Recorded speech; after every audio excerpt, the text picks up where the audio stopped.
자, 오늘은 거룩한 영의 사역자가 하는 일이란 말씀으로 여러분과 말씀을 나누도록 하겠습니다. 지난주 성령 하나님께서 갈망하는 것들 세 가지 중에 두 가지를 나눴고요. 오늘 그 세 번째 시간입니다. 이 세 번째 하나님의 성령이 하나님의 영이 진짜 갈망하고 열망하고 부르짖고 원하는 것이 있는데 그것을 제대로 하기 위해서는 여러분들이 영에 대해서 아셔야 됩니다. 특별히 구약과 신약의 차이를 반드시 아셔야 됩니다. 제가 이 복음을 알고 이 복음을 여러 교회에 다니면서 청년들이든 장년부에게 말씀을 전했는데 한 번, 두 번, 세 번, 네 번, 다섯 번, 여섯 번 얘기해도 잘 못 알아듣는 분들이 너무 많은 게 이게 신약과 구약의 차이고 영입니다. 영. 저는 저희 교회 성도들 한 분 한 분 다 내가 이제 영이 뭔지 알겠어.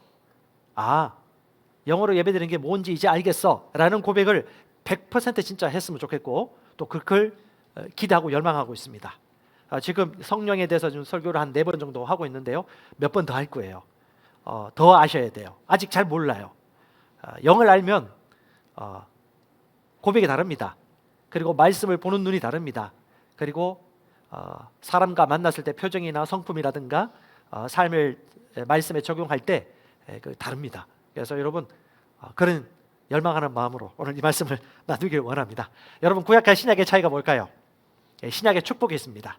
구약은 구약이고 신약은 신약입니다. 신약은 말 그대로 새 약속입니다. 새 약속이 있으면 옛 약속이 있는 거예요. 옛 약속은 구약입니다. 새 약속이 신약이에요. 우리가 신약 성경 27권을 읽으면서도 수많은 그리스도인들이 신약과 구약의 차이를 잘 몰라요. 그래서 오늘 신약과 구약의 차이를 분명하게 알고 영이 무엇인지 여러분 알 수 있는 시간 될 것입니다.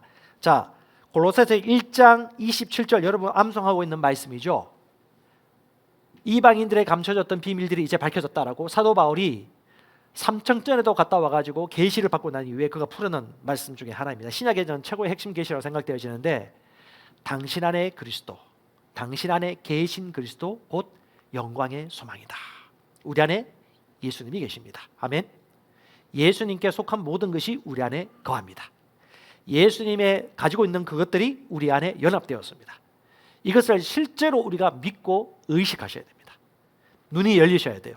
이것이 눈이 열리면 절대 정죄감이나 죄책감이나 과거에 눌려가지고 붙잡힌 바 되실 수가 없어요.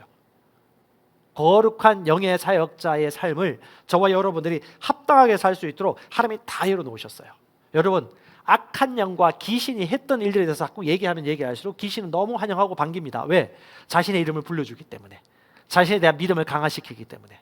근데 성령도 마찬가지입니다. 성령님에 대해서 얘기를 하고 영에 대해서 얘기를 하고 성령님을 환영하고 성령의 교훈에 대해서 말하고 가르치고 전할수록 성령님은 기뻐하시면서 거룩한 영의 임재가 충만해집니다. 아멘. 그 임재와 거룩함이 믿는 자들 속에서 항상 흘러오는 것이 정상적인 것이고 순리입니다. 그래서 우리는 거룩한 영의 사역자입니다. 우리는 거룩한 성전입니다. 성령이 거룩하지 않고서는 거할 수 없기 때문에 우리는 거룩한 하나님의 전이라는 것을 확신을 하십시오. 아멘. 죄책감, 두려움, 과거에 대한 그 후회되는 것들 빨리 발로 뻥 5,000m 이상 날려버리십시오. 저 멀리. 그걸 붙잡고 있는 한 여러분들은 구약의 복음 안에 허우적대고 살 수밖에 없어요. 신약 안에 사는 자는 절대 구약의 그 낮은 계시로 끄집어 내려줄 수가 없어요. 고린도후서 3장 3절에 주님이 이렇게 말씀하십니다. 사도 바울을 통해서 정확하게 얘기합니다. 너희 교회는 우리 사역을 분명히 드러낸 그리스도의 편지인데 이 편지가 기록이 되었는데 잉크로 쓴 편지가 아니다. 너희는 하나님의 영으로 쓴 편지이다. 돌판에 쓴 것이 아니다. 너희의 신비 즉 마음의 육체의 마음판에 쓴 것이다 라고 얘기합니다. 즉 우리는 육체로 태어난 자가 아니고 영으로 태어난 자이고 영으로 기능한 자이고 영 안에서 영을 통하여 사는 자들입니다. 이것이 신약의 핵심이에요. 오늘 이 말씀을 풀 것입니다. 그래서 여러분 고린도서 3장 6절 말씀 같이 한번 읽어보십시다. 준비되셨죠? 자 시작. 그분께서 또한 우리를 새 상속 언약의 유능한 사역자로 삼으시되 글자의 사역자가 아닌 영의 사역자로 삼으셨나니 글자는 죽이되 영은 생명을 주느니라. 아멘. 자, 새 상속 언약 신약이에요. 신약의 유능한 사역자로 삼으시되. 자, 유능한 사역자라고 킹 제임스는 번역하고 있는데 정확하게 헬라어 원어는 히카노입니다. 히카노. 이 히카노 단어는 뭐냐면 합당한 사역자, 자격이 충분한 사역자, 이미 준비된 사역자, 충분한 사역자라는 의미예요. 즉 저와 여러분들은 영에 충만한 자격이 되는 합당한 사역자라는 것을 믿으시기 바랍니다. 10대부터 20대부터 우리 60대, 70대, 80대까지 나는 나이 들어서 못해. 이제 나는 건강 리스크가 있어. 아니요. 나는 10대라서 아무것도 못해. 나는 아직 고등학교 딱지도 떼지 않았는데. 아니요. 그렇진 않아요. 누구든지 그리스도 안에 있는 자들에게는 신약의 상속에 합당한 사역자라는 것을 믿으세요. 이걸 먼저 믿지 않는데 하나님이 뭘 주실 수 있겠습니까? 이걸 내가 먼저 인정하고 믿고 받아들일 때 그 눈이 열리는 것이고 그것이 합당하게 이용되기 시작하는 것입니다. 그래서 가장 중요한 장애물들은 뭐냐면 내가 그것을 믿을 수 있느냐, 내가 그것을 확신하느냐.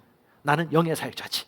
그래서 우리 셀 모임 가운데서 나는 영을 알아, 나는 영의 사역자야, 나는 영의 생각을 하고 있으라는 단어가 우리 10대부터 70대, 80대 우리 모든 성도들의 입술마다 고백되어지는 것이 자연스러워야 돼요.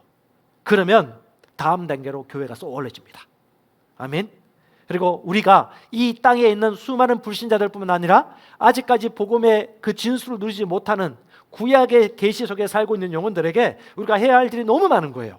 그래서 저와 여러분들이 정신 차리고 영 안에서 이걸 정확하게 우리가 가지고 다른 사람을 도울 수 있는 자리까지 갈 수 있습니다. 그래서 먼저 저와 여러분들이 우리가 믿는 믿음의 한계를 빨리 뛰어넘으셔야 돼요. 아니 빨리 할 필요 없습니다. 그냥 자연스럽게 뛰어넘으셔가지고 나는 영의 사역자로 자격이 충분해 라는 고백과 믿음을 이 시간에 여러분 장착하실 수 있길 바랍니다. 주님이 말씀하셨어요. 내가 설득이 안 되는데 다른 사람 설득될 수 있겠냐? 그래서 다른 누구와 중요한 게 아니에요. 오늘 이 자리에 예배드리고 있는 우리 가정에 예배드리고 있는 분들, 또 지금 이 자리에 있는 분들, 여러분 스스로가 먼저 설득되셔야 됩니다. 자, 그림 보세요. 영, 혼, 몸이 있습니다. 사람은 영이고 혼을 가지고 있고 육체 안에 살고 있습니다. 사람이 영이에요. 영은요, 말씀에서 태어난 영적인 존재입니다. 혼과 달라요. 생각과 달라요. 혼은요, 생각, 느낌, 감정, 의지, 오감입니다. 여기서 결정을 하셔야 돼요. 영을 따를 것인지 육체의 소욕을 따를 것인지, 느낌을 따를 것인지, 말씀이 말하는 바를 쫓을 것인지. 육체 안에 살고 있어요. 그런데 인간의 영은요, 등불이에요. 등불. 인간의 영은 누구의 등불? 여호와의 등불이에요. 하나님의 등불이에요. 하나님이 빛이에요. 사람에게 빛이, 그 생명이, 영생이 우리 영 안에 있고, 하나님이 누구인가에 대한 지식이 우리 영을 통하여 정확하게 풀어지기 때문에 우리가 영이라는 걸 의식하고 영을 날마다 얘기하고 영 안에서 기능하셔야 됩니다. 이것이 우리예요. 그래서 여러분, 영으로 사는 자는 그저 열심히 살지 않아요. 열심히 사는 것과 영으로 사는 것이 다를 수가 있습니다. 영 안에서 영을 통하여 사는 것이 무엇인지 우리 분별하는 사역자로 사셔야 됩니다. 저는 어떤 벤처 사업가라든가 기업하는 사람들이 성공했다고 100억 자산가, 1000억 자산가가 됐다고 하더라도 저는 사람을 볼 때 그 100억과 1000억을 가진 그 모습을 보지 않습니다. 그 사람의 영, 혼, 몸을 다 보죠. 심령은 어떻지? 구원받았나? 부부관계는 어떻지? 자녀는 어떻지? 의사소통은 되고 있나? 건강은 어떻지?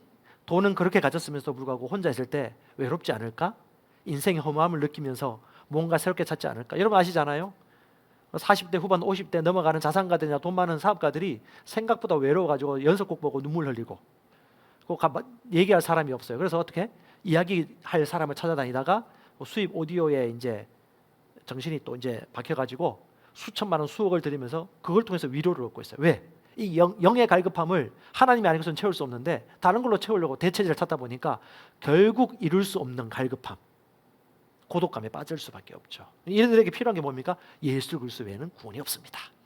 예수 그리스도 외에는 만족이 없습니다. 예수님이 진짜 구원자, 만족을 주시는 영원한 구속자이십니다. 할렐루야. 그리스도 안에 진정한 자유가 있습니다. 진정한 건강이 있습니다. 진짜 만족이 있습니다.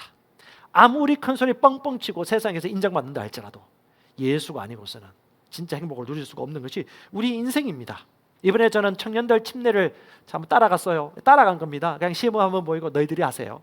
제가 참 재밌었던 게 뭐냐면 예전에 제가 했기 때문에 옆에서 보조했다면 제가 이제 옆에 보조하고 덜어줬어요. 근데 너무 좋았던 게 덜덜덜 떨면서 그 침례를 주는 청년 리더를 보니까 너무 재밌는 거 있죠. 이게 재밌었어요. 너무 재밌고 즐겁고 막 밤새도록 준비한 분도 있고 막 갑자기 중간에 질문을 잃어버려가지고 나한테 질문 다시 물어보는 분도 있는데 이게 너무 좋더라고요. 완벽하지 않지만 이양이 되어지고 독립적으로 침 내주고 애찬도 할 수 있는 이런 사역자들이 세워지고 있다는 것에 대해서 저는 너무 급했습니다. 이것이 뭐예요? 신약의 사역이죠. 구약에는 저를 그렇게 할 수가 없죠. 구약에는 안수받은 사람, 왕, 제사장, 선지자들만 기름 부은 자라고 그들만이 성소에 들어갔고 그들만이 제사상 차리고 했는데, 신약에서는 누구요? 어린아이로부터 어른들 때까지 중고등학생들, 청년들, 장년들 관계없이 누구나, 신약 안수 안 받아도 누구나 신약의 성령의 사역자로 하나님이 주신 선한 것들을 나눌 수 있는 합당한 자격이 주어졌기 때문에 담대하게 내가 아니면 누구 쏘냐? 나는 할 수 있다. 나는 의의 사역자다. 라고 담대하게 얘기할 때 누가 제일 기뻐할까요? 셀리더, 목자, 옆에 있는 같이 사는 사람이 너무 기뻐할 거예요. 여러분, 다른 기쁨이 아니에요. 야, 그 기쁨을 저희는 알고 있습니다. 그래서 여러분, 뭐 여러분들은 안 그렇겠지만 우리 방송 보고 있는 분들도 그렇고 절대 편하고 안정적인 것을 붙잡지 마시고 계속해서 주님 오실 날까지 내가 100살, 110살 산다 할지라도 계속해서 변화를 추구하고 계속해서 배우고 성장하겠다라고 마음 먹으실 수 있길 바랍니다. 성장하지 않으면 패배합니다. 끊임없이 패배합니다. 사고방식이 끊임없이 유연하는 자가 성령의 사역자입니다. 영이 충만한 자는 혼이 부드러워요. 영이 충만한 자는 혼이 언제든지 유연해서 언제든지 성령이 가르치고 지시하는 것을 따라 쉽게 오감이 복종되어요. 그렇지 않은 자는요, 마음이 굳어져요. 단단해집니다. 성령의 사역자는 마음과 생각이 부드럽습니다. 그래서 여러분, 우린 끊임없이 내가 뭘 배웠다, 내가 교회 온 지 10년 됐지, 20년 됐지, 30년 됐지, 그게 중요한 게 아니에요. 나는 영 안에 있지, 난 영으로 사역하고 있지, 내 다음 부르심이 뭐지? 주님이 이걸 주셨구나, 열매 맺어야지 라고 결단하면서 그것을 위해서 한 걸음 한 걸음 걸어가는 것입니다. 그리고 이렇게 얘기하죠. 나는 아직 배고파. 히딩크만 그 말 할 필요가 뭐가 있습니까? 나도 아직 배고파. 나는 아직 갈망해. 30대 나보다 할아버지 같은데 나를 따라와 라고 얘기할 수 있는 60대 70대 우리 젊은 분들 화이팅! 할렐루야. 이게 성령의 사고입니다. 그래서 인생의 승패는요, 사고방식입니다. 영의 인도를 받는가 여부입니다. 다른 게 아닙니다. 보십시오. 사고방식입니다. 자, 10명의 정탐꾼과 2명의 요소와 갈렙이 있었습니다. 이 둘의 가장 극명한 차이는 딴 것이 아니에요. 패배하는 사고방식을 가졌기 때문에 패배했고, 승리자의 사고방식을 가졌기 때문에 승리하였습니다. 부정적인 사고방식을 가진 사람은 패배합니다. 패배하고 넘어졌을 때 그 생각과 사고를 변화시키지 않고 여전히 똑같은 선택을 한다면 그는 항상 패배할 수밖에 없어요. 생각이 변화돼야 됩니다. 과거의 생각을 가지고 계속해서 신앙생활 하는 사람들은요, 더 이상 새로운 아웃풋이 나올 수가 없어요. 그래서 새로운 인풋을 하셔야 됩니다. 여러분, 이걸 보세요. 어떤 어려운 상황이 생겼을 때 그때 나는 어떻게 반응하고 있는가. 자, 지금 코로나19로 말미암아서 지금 자영업자들이 다음 주인가 이번 주부터 거리 시위를 한대요. 산발적으로. 너무 힘드니까. 자, 우리 교회 성도들 중에도 자영업자들 있을 수 있고 또 소매업을 하시는 분들도 있을 수 있고 지금 많이 힘들죠. 힘들어요. 근데 나 혼자만 그런 게 아니에요. 다 그래요.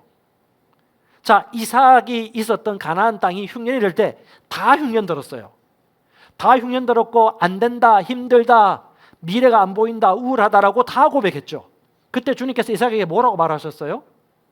애굽에 내려가지 마. 네 약속의 땅에 있으라. 남다르게 생각하고 선택해야 됐어요. 마찬가지입니다. 진짜 믿음은 언제 구분되죠?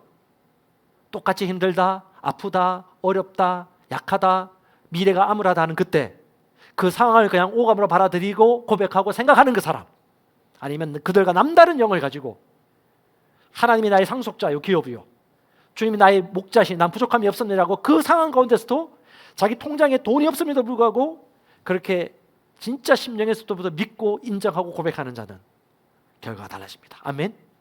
이게 믿음이에요. 저도 마찬가지고 여러분도 마찬가지입니다. 그런 상황은 늘 옵니다.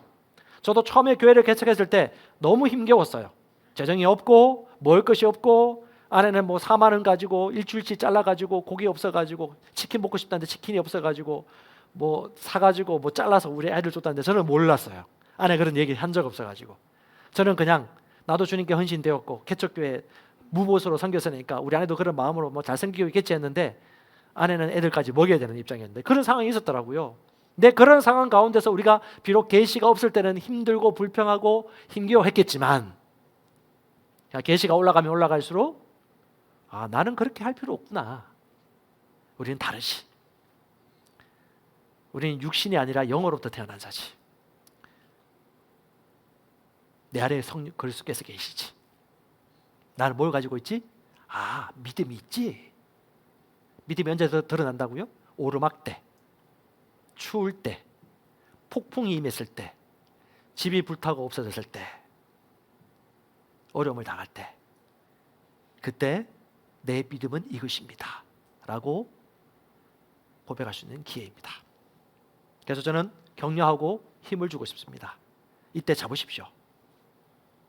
그때 나의 반응이 생각, 말, 분위기, 느낌이 진짜 레알이에요. 자연적 반응하는 사람은 육신의 생각을 하는 거예요. 영의 생각을 하는 사람은 말씀대로 느끼고 생각하고 말하는 것입니다. 이것에 대한 계시가 사업과 학업과 진로와 결혼과 취업 모든 분야 속에서 안 풀릴 때, 그때 여러분 영의 생각으로 승진할 수 있기를 원합니다.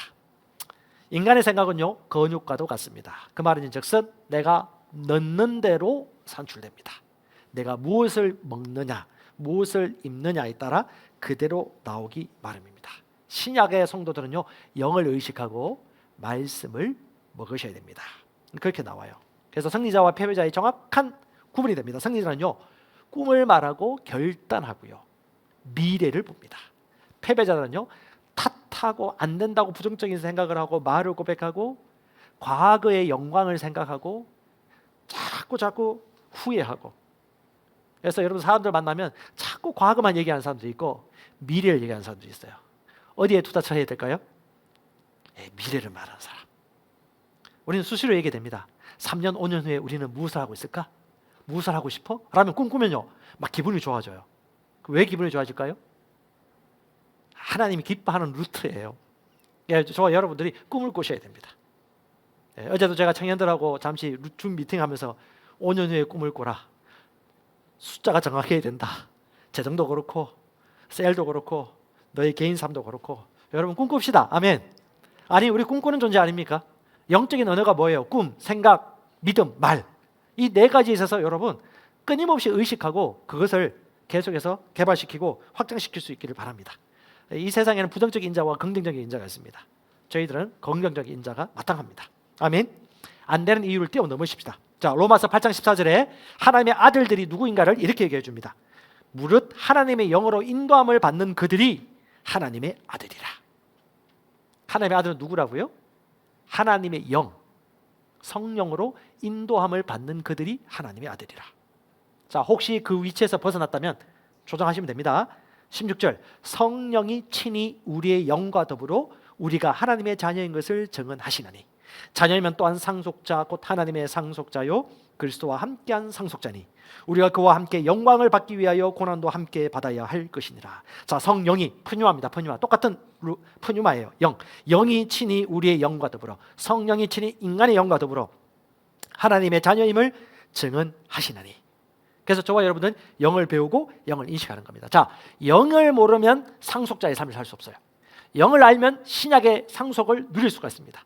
근데 여전히 율법적이거나 전통적이거나 머리로 계산하고 성경을 달달달 외우면서 구약적인 사고방식으로 성경을 공부했던 사람이 이 성경 말씀을 읽으면 이게 무슨 말인지 잘 몰라요. 이해가 안 돼요. 보이지 않아요. 눈이 있어도 보지 못하는 상황이 생깁니다. 왜? 하나님이 은혜로 주신 것은, 값없이 은혜로 주신 것은 영이 아니고서는 알 수 없고 받을 수 없다고 정확하게 고린도전서에 말씀하고 있지 않습니까? 이 장에. 그러니까 우리는 말씀대로 보시면 되는 거예요. 반드시 영을 알고 영으로 인도받아야지 이 기업을 풍성하게 누릴 수가 있습니다. 자, 같이 고백합시다. 영의 사역자, 영의 사역자, 새 언약의 상속자, 의의 사역자, 다 똑같은 말이에요. 제가 바울에게 배웠습니다. 바울이 고린도서 3장에 이것을 그렇게 설명하고 있어요. 영의, 다른 말로 신약하면 뭘 생각해야 돼요? 성령과 영을 생각하시면 돼요. 자, 오늘 우리가 성찬도 합니다. 침례도 하죠. 영을 의식하세요. 이 영의 사역자는요 절대 정죄에 빠질 수 없어요. 의식으로 충만해집니다. 왜? 영이 아닌 것은 이렇게 될 수 없거든요. 그래서 여러분 이 시간 구약과 신약의 차이를 확실하게 아십시다. 자, 제가 길게 하면 시간이 많이 갈 것 같고 새 언약에 대한 분명한 이해를 가지십시다. 자, 요한복음 4장에 사마리아 우물가의 여인을 바라보면서 예수님이 그 질문에 답하는데 어디서 예배드려야 됩니까? 이 산입니까? 저 산입니까? 사마리아입니까? 예루살렘입니까? 라고 물어볼 때 예수님께서 이 산도 아니고 저 산도 아니고 이 예루살렘도 아니다. 예배드리는 자는 영과 진리로 예배드려야 할 때가 오느니라. 그게 뭐예요? 신약이 성취되는 날이죠. 그 신약이 언제 성취되었습니까? 예수께서 죽으시고 부활하심으로 말미암아 어두운 권세 이기시고 우리에게 성령을 부어주심으로 교회가 시작되었을 그때 바로 신약 시대인데 그것을 이미 성경에는 벌써부터 얘기하고 있어요. 구약 시대 때부터 못 알아들을 거예요. 몇몇 사역자 이외에는. 자, 예레미야 31장에 우리 신약 성경 할 때 신약이 바로 여기서 나온 말입니다. 신약, 새 약속, 새 언약인데 자, 제가 읽겠습니다. 예레미야 31장 31절 33절입니다. 주가 말하노라 보라 날들이 이르리니 내가 이스라엘 집과 유다의 집과 새 언약을 맺으리라. 이 신약이죠. 신약을 맺으리라. 새 약속. 여기서 신약이 나온 겁니다. 이 32절 이 언약은 이 약속은 이 새 약속이죠. 내가 그들의 조상들의 손을 잡고 그들을 이집트 땅으로 데리고 나오던 날에 그들과 맺은 언약에 따른 것이 아니라 이 언약은 무슨 언약? 구약. 예, 이집트 땅에서 데리고 나올 때 누가 지도자였어요? 그 모세의 약속이 뭐죠? 구약인 거예요. 신약은요. 지금 말하잖아요. 그렇죠? 자, 계속 읽겠습니다. 내가 그들에게 남편이 있을지라도 그들이 내 언약을 깨뜨렸다. 이게 한마디로 이스라엘 백성이 나 자신을 배반했다. 간음했다. 남편이 나를 버리고 그러면서 33절에 이렇게 얘기합니다. 그러나 내가 이스라엘 집과 맺을 언약은 이것이니 그럼에도 은혜를 베푸시죠. 그날들 이후에 내가 내 법, 말씀을 교훈을 지시를 그들의 속 중심부에 두고 이게 바로 신약입니다. 그들의 마음속에 그것을 기록하여 나는 그들의 하나님이 되고 그들은 내 백성이 되리라 주가 말하노라. 자, 구약은 모세 생각하시면 돼요.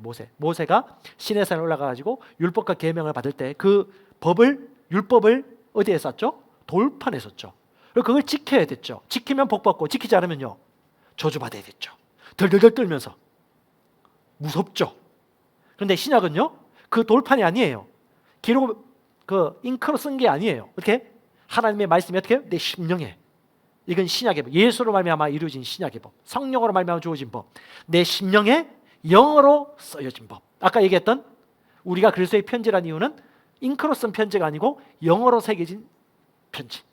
영의 사역자. 바로 저와 여러분들이 신약 안에 있는 것입니다. 이걸 또 로마서 2장 28절에 또 우리 친절하게 바울이 또 한 번 얘기하죠. 표면적 유대인이 유대인이 아니야. 눈으로 보이는 혈통의 유대인의 자식들이 유대인이 아니야. 그 유대인이 진짜 유대인이 아니야. 육신의 할례, 남성의 성기 표피를 자른 그 할례가 진짜 할례가 아니야. 진짜 할례는 이거야 하면서 이면적 유대인, 이면적 할례. 이 이면적이란 말이 좀 뭐 한자로 써서 어려운데 실제로는 헬라어는 크립토스라고 잘 씁니다. 뭐냐? 숨겨진 비밀의 유대인, 숨겨진 할례. 그게 뭐냐? 속을 얘기하는 거예요. 속. 신약. 뭐예요? 마음에 새겨진 것. 율법 조문에 있지 아니한 것이라. 그 칭찬이 사람에게 아니요 다만 하나님에게서 난 것이라.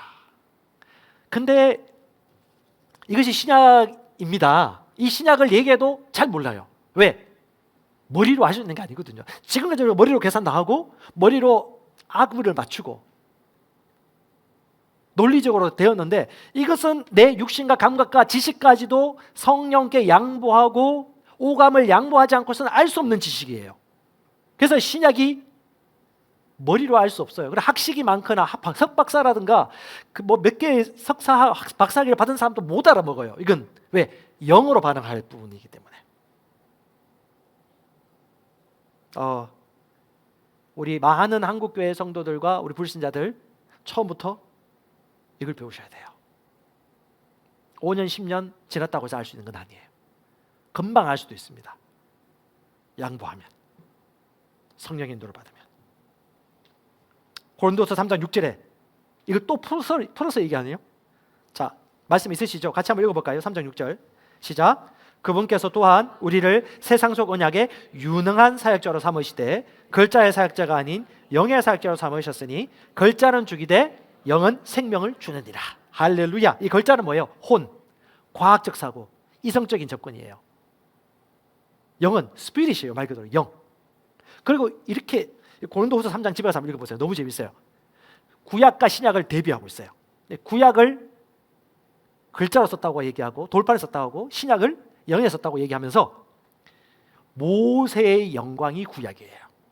모세의 영광, 구약의 영광도 그렇게 아름답고 좋았는데 하물며 신약의 영광 얼마나 영광이 더 크겠느냐라고 대비를 하고 있고, 모세는 돌판에 썼다라면 이 돌판에 쓴 것은요, 지키지 않으면요 정죄의식이 돼요. 정죄의 직무예요. 율법, 구약에 사는 사람들은 정죄의 직무예요. 율법에 속해 있는 사람이 설교하면요 정죄당해요. 자기도 모르게 끊임없이. 왜? 돌판에 새겨진 거기 때문에.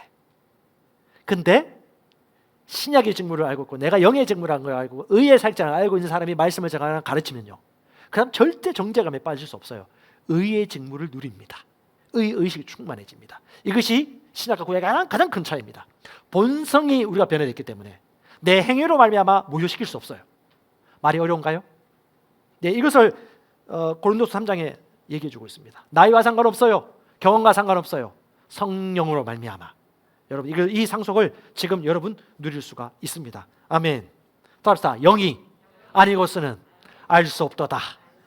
옆 사람 고백하죠. 당신은 영입니다. 의의 직무입니다. 영의 직무입니다. 새 언약의 상속자입니다. 할렐루야. 고백하면 고백할수록 어떻게 해요? 영이 살아나죠. 방언을 말하면 말할수록 속사람이 강건해지죠. 상쾌한 기분이 들죠. 몸이 강건해지죠. 육신의 모든 약함과 질병들이 소멸되기 시작합니다. 아멘. 치유 받으십시오. 쉽게. 할렐루야. 모세가 죽었잖아요. 모세가 죽었는데 지난주 설교 성경 읽을 때 보셨어요? 와, 눈이 약해지잖아요. 기력이 세지지 않았대요. 장군이에요, 장군. 하다가 하고 죽으신 것 같아요. 너보산에서. 이게 하나님이 참 우리야 본질에 대해서 얘기를 해주는 것이죠. 그래서 여러분 정확하게 우리가 누구인가에 대해서 세 가지 얘기하고 있습니다. 새 언약의 일꾼, 일꾼이 디아코니아, 집사라는 얘기예요. 봉사자, 직무자. 새 언약의 일꾼. 새 언약 하면 우리 안에 계신 그리스도 생각하시면 돼요. 영. 우리 안에 그분의 것이 모두 내 안에 있다. 영.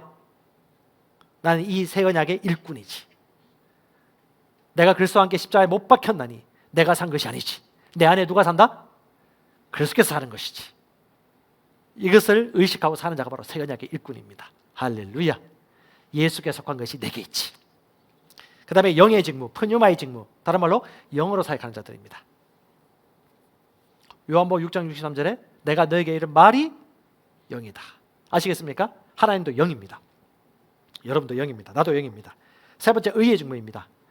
여전히 의의 직무를 가졌음에도 불구하고 내가 새벽 그 아침 시간에 성경 읽기를 안 해가지고 마음이 답답해져.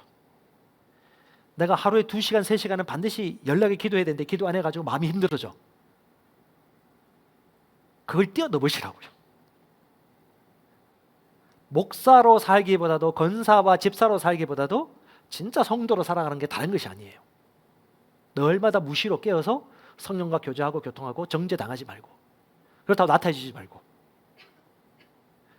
여러분 제사 지낼 때 옛날 예수에 안 믿을 때 제사 지내셨던 분들 아시죠? 집안에서 늘 다툼이 일어나고 큰 소리 날 때 어떤 공통적인 사건이 있어요? 뭐 잘못 나왔다. 왜 생선 여기 있나? 나 떡을 여기 뭐 홍동백서라고 하면서 여기서 절하는 거 아니다. 그 하지 마라. 라고 얘기하면서 막 소리 지르고, 옷이 왜 그 모양이고 왜 넥타이 안 메고 왔노? 라고 하면 저 사람 사투리 써가지고 뭐 이렇게 하면서 분위기 쌓여지죠. 아니 지금 손님이 왔는데 아직 준비 안 하면 어떡하노? 하면서 며느리하고 사랑하는 아내가 엄청나게 힘들어하는 제사상.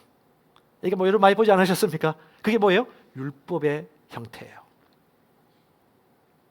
침례 갔는데 우리가 침례 교육 받습니다. 1, 2, 3, 4 기본 안은 가르쳐줘요. 근데 1, 2, 3, 4 중에 이거 어떤 지문이었더라. 이거 이 표현 이 단어가 안 맞는 것 같은데 라는 거 뛰어넘으시라고요. 여러분이 정확하게 믿고 있는 바를 성령 안에서 자유롭게, 진짜 중요한 건 놓치지 아니하시고 자유롭게 하시면 되거든요. 그래야지 다른 사람이 또 웃기지 않아요. 가르쳐주는 사람을 보고. 자, 자유한 자는요 자유를 전파합니다. 하나님의 영이 계신 곳에 뭐가 있습니까? 자유가 있습니다. 아멘. 방종이 아닙니다.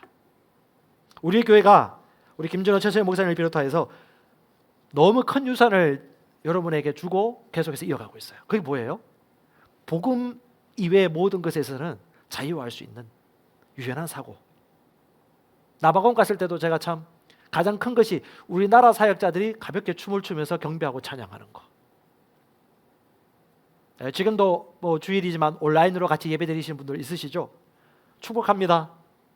정죄당하지 않으시고 영과 진리로 예배하시고 감사하시고 하늘을 날죠. 이렇게 자유로운 것을, 자유가 있는 곳에 오면요 사람들이 알아요. 분위기가 달라요. 율법의 메시지인지 영의 메시지인지, 정죄의 직분자인지 의의 직분자인지. 자, 오늘 이 자리에 있는 여러분들은 의의 직분자입니까? 정죄의 직분자입니까? 우리의 말 통해서 흘러가고 있습니다. 아멘. 할렐루야. 자, 성령의 갈망이 있습니다. 첫 번째가 뭐라고 그랬죠? 그래서 예수께서 우리 안에 거하셔서 우리가 깊이 있게 교제하는 것. 두 번째는요, 그분의 거룩함이 우리가 내어드림으로 말미암아 완전히 드러나는 것.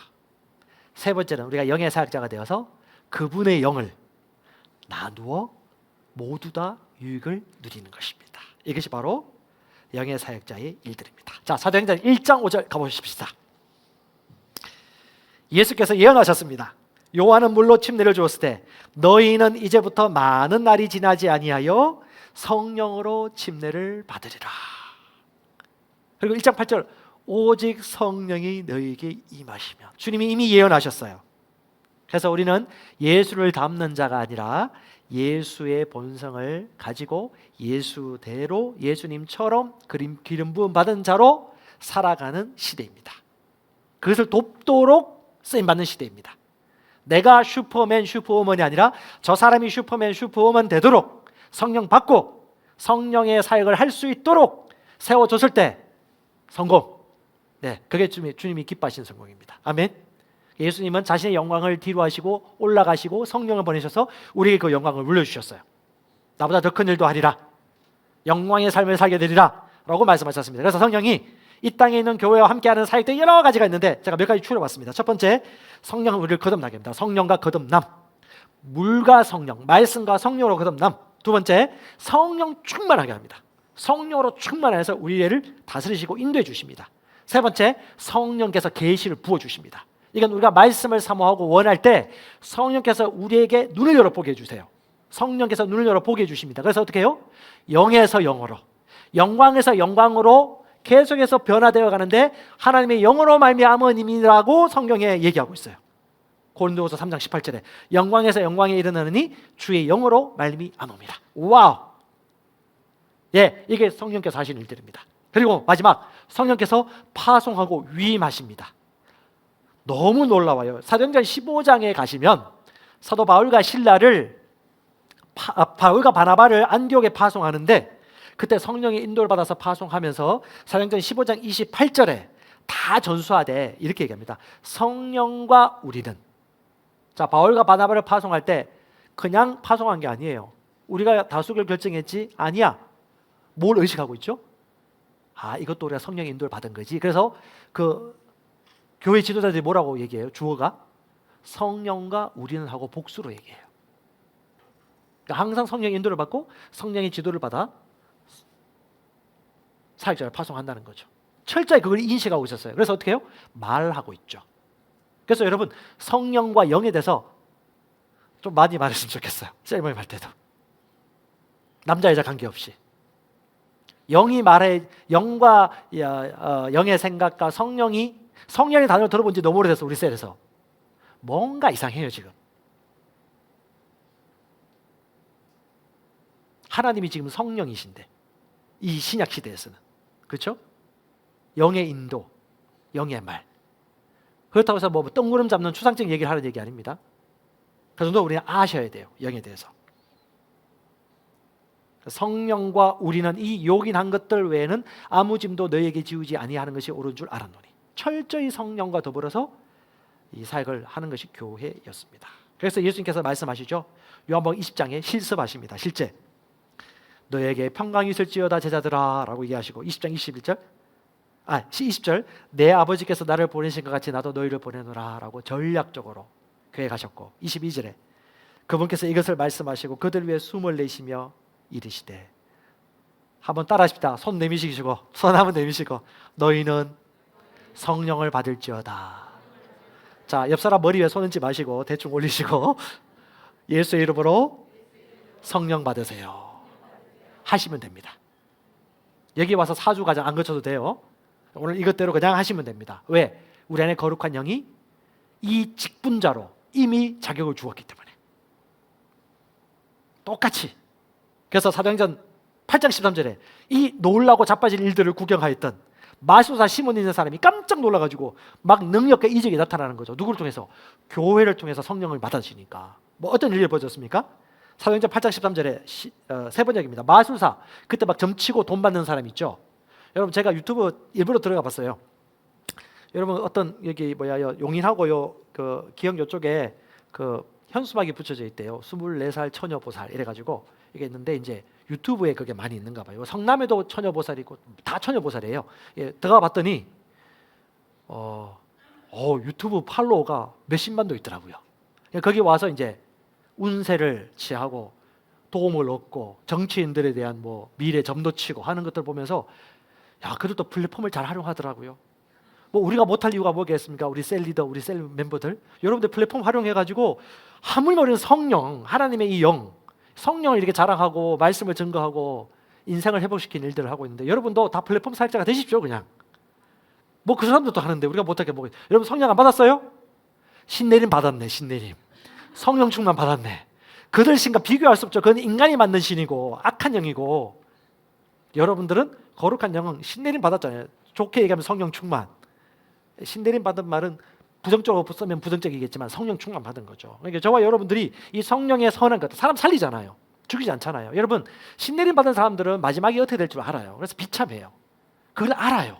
돈은 벌 수 있겠지만 재물 운도 따라온다고 하겠지만 그 마지막은 그렇게 좋지는 않거든요. 그런데 저와 여러분들은 영생을 살잖아요. 이거 하셔야 됩니다. 여기 보니까 이 마술사도 깜짝 놀란 거죠. 시몬도 믿게 되었고 침례를 받은 뒤에 항상 빌립을 따라다녔는데 그는 빌립이 표적과 기적을 행하는 것을 보고 놀랐다. 어떤 기적이 일어났길래? 깜짝 놀랐어요. 자, 세상 사람도 놀랍니다. 왜 놀라죠? 자, 8장 7절 8절이에요. 귀신 들린 많은 사람에게서 악한 귀신이 큰 소리 지르며 나갔고 많은 중풍병 환자와 지체장애인이 고침을 받았기 때문이다. 그래서 그 성에는 큰 기쁨이 넘쳤다. 뭐예요? 기쁨이에요. 눌렸거든요. 공부도 못했고 돈도 다 잃어버리고 너무 불쌍한 인생. 세상이 이렇습니다. 근데 어떻게 해요? 성령이 임하니까 치유받고 귀신들이 떠나가고 그 성 안에 사람들 안에 기쁨이 넘치는 거죠. 잔치가 열리는 거죠. 와, 할렐루야 할렐루야 주님 감사합니다 하면서 얼마나 많은 사람들이 때를 지어서 예수님 찾아다녔습니까? 베드로와 바울을 쫓아다녔습니까? 왜? 구원받고 싶었어. 그들에게 복음 전하죠. 그리고 이렇게 합니다. 오직 성령이 너에게 임하시면 너희가 능력을 받고 너희가 그것을 하리라. 너희가 나의 증인이 되리라 라고 예수께서 하셨던 그 말씀 그대로 어떻게 해요? 바울과 실라가 또 12명의 제자를 세우고 5명의 제자, 70명의 제자를 또 만들어서 어떻게 해요? 복음을 전하니까 어떻게? 그 유럽을 지나가지고 북미를 지나가지고 저 태평양을 건너 우리 이 조선 한반도 땅까지 이 복음이 전거되어져서 저와 여러분들 예수 믿는 천국 백성이 되지 않았습니까? 아멘. 어떻게 했기 때문에? 나누었기 때문에. 이 세상에 가장 악한 사람이 누구냐면 우리 가정 잘 살고 우리 애들 잘 살고 우리 가정만 복음 누리는 거 가장 이기적인 거예요.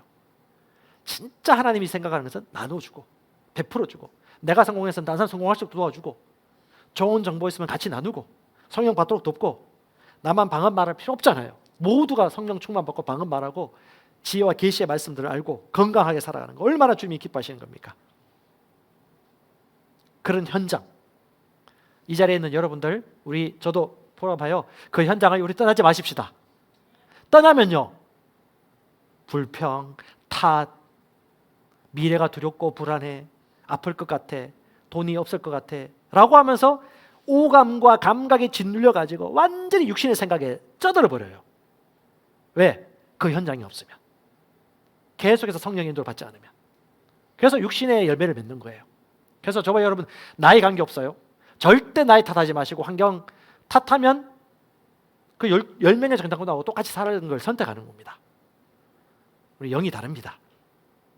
신약의 백성입니다. 다시 말합니다. 우리 안에 계신 그리스도 영광의 소망이라. 할렐루야. 자, 마지막으로 우리 사도행전 8장 14절부터 17절까지 같이 한번 읽어볼까요? 시작. 이제 예루살렘에 있던 사도들이 사마리아가 하나님의 말씀을 받았다는 것을 듣고 베드로와 요한을 그들에게 보내매 그들이 내려가서 그들을 위해 기도하여 그들이 성령님을 받게 하니. 넘겨주세요. 이는 아직 그분께서 그들 중에 아무에게도 내려오지 아니하셨고 그들이 다만 주 예수님의 이름으로 침례를 받았기 때문이더라. 그때 그들이 그들에게 안수하며 그들이 성령님을 받으니라. 할렐루야. 성령의 열망, 성령 받게 하는 겁니다. 성령의 은혜를 나누는 것입니다. 성령과 동행할 수 있도록 이 유익을 나누는 것입니다. 이건 저와 여러분들이 그냥 선택하시면 돼요. 생각을 끼워주시면 돼요. 미국 같은 경우는 우리처럼 뭐 총신대, 장신대, 뭐 협심대, 감심대, 순복음신학대 안 나오더라도 성령 받고 방언을 말하는 사람들이 목사님이 되고 사역자가 되어서 교회를 세우고 침례를 하고 얼마나 많은 사역을 하는지 몰라요. 왜? 그만큼 열려있기 때문에. 우리 또한 말씀이 최고이건이에요. 말씀이 말하는 대로 전통과 눈에 보이는 관습들을 뛰어넘어서 여러분들 다 할 수 있습니다. 자, 지나간 몇 달, 지나간 몇 년 동안 내가 지었던 죄가 부끄러워요? 아니요. 그 빨리 떨쳐버리세요. 의식 가지세요. 옆에서 도와주세요. 당신은 의인이야. 당신 충분히 자격이 있어. 과거의 아픔을 되뇌이고 묵상하면 할수록 못해요. 지금 내가 누군가에 대해서 신약이 말하고 있는 계시를 묵상하고 얘기하고 의식하고 인식하고 반복하여 얘기할 때 여러분 성공하는 것입니다. 생각해 보십시오. 그래서 여러분에게 도전을 주고 싶습니다. 100% 침례 주는 성도, 100% 성령 받고 방언을 말하도록 돕는 성도, 100% 성찬을 인도하는 성도, 새로운 성도 빼고 60대, 70대, 10대 다 그냥 그렇게 마음 먹으세요. 우리 부모님들 아이한테 얘기하시고 우리 10대들 부모님한테 얘기하셔서 그렇게 하셨으면 좋겠고 집에서 돌아가시면서 인도하셔도 좋을 것 같아요. 연습 삼아. 그리고 나가서 하는 거죠. 덜덜덜 떨면서 강요한 아이가 우리 침대를 줬어요. 근데 어제 그 얘기 하더라고. 항상 옆에서 보기만 했는데 자기가 처음 해봤대. 별거 아니던데요? 그렇지, 별거 아니지. 야, 주님이 우리에게 어려운 걸 시켰겠니? 그냥 하면 되는 건데 안 해봤잖아. 군대 갔다 온 사람들은 대충 알잖아요. 군대 안 가본 사람은 얼마나 이게 두렵고 안 가본 것에 대한 어떤 염려가 있습니까? 똑같은 거예요. 해보면 되는 건데 이게 뭐 만 20세, 만 25세, 30세 돼야 할 수 있다는 자격이 없어요. 성경에는. 누구든지 말씀 마무리하겠습니다. 성령께서 무엇을 가장 열망하고 원하실까요? 성경 보시면 사도행전 8장 35절에 성경을 풀어서 빌립을 통하여서 이디오피아 네시에게 복음을 전하시면서 복음을 전하세요. 하나님의 은혜의 복, 성령의 계시를 나눠주고요. 그 다음에요.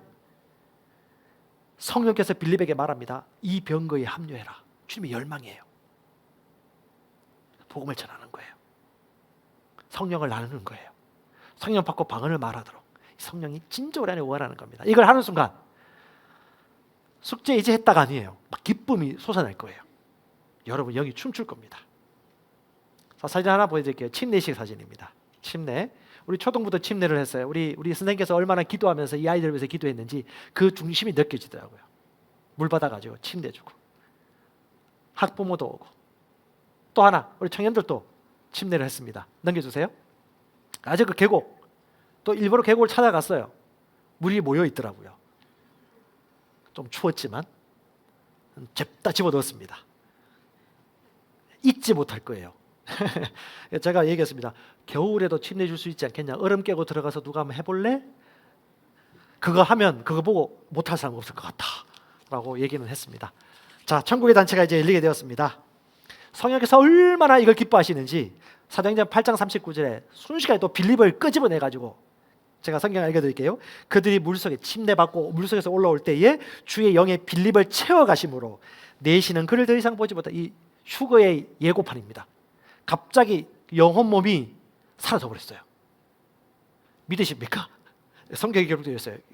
지금부터 2000년 전에 빌립이 복음 전하고 침례 줬는데 갑자기 사라져 버렸어요. 성령께서 역사하신 거죠. 사라지고 또 다른 동네에 나타나가지고 복음 전하게 하셨어요.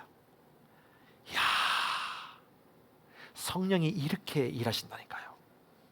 혹시 이 중에 갑자기 사라져가지고 다른 동네에 나타나신 분들 간증해 주세요. 엘리야가 올라갔듯이 그 누구야? 이게 빌립이 갑자기 순간 이동했듯이 이게 공상과학 영화가 아니고 하나님께는 시간이 없거든요. 장소에 제한이 없거든요. 우리가 제한할 뿐이죠. 그러니까 성령께서는 이걸 너무 기뻐하시기 때문에 우리가 성령의 열망에 부합하기만 한다라면 이 놀라운 기적과 역사들이 나타나는 건 너무 자연스럽다. 그래서 여러분들 현장을 떠나지 마십시다. 같이 기도하십시다.